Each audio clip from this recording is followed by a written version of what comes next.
Marcel Gayle, assistant coach at St. George's College. All right, Mr. Gayle, 3 points in the bag. It wasn't an easy game. They went 1-0 up early in the game. What would be your assessment of the game? A game of 2 halves, because I'm sure from where I was, the team didn't perform to the standard that they normally do. What would be your assessment of the team performance today? Schoolboy. I mean, kudos to the team. We get what we come for today. We didn't want 3 points. I mean, it wasn't one to ride home. It wasn't a humdinger. But we just did enough today to get 3 points. I mean, kudos to Calabar. I thought they pressed us in the first half. They stifled us a little bit. But, ends, they get a go-ahead goal from a spot kick. Nevertheless, we didn't panic. We didn't show any signs of frustration. We see through the half. And we just apply a little bit more pressure in the second half.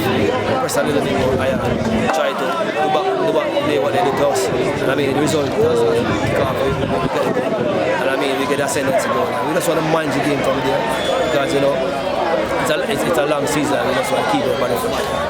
How is the squad rotation going so far?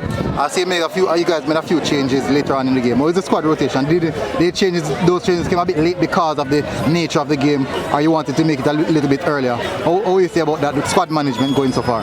No, I mean, the second half we carry on 2 fresh players.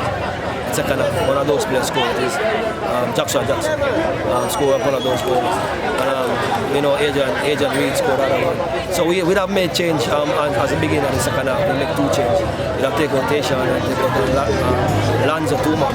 So we make 2 changes at the second half beginning. So we have quality on the bench, and that was a plan going forward. When I said rotation, we have quality on the bench, and we depend on it going forward. All right, coach, and thanks for big up here. Yeah,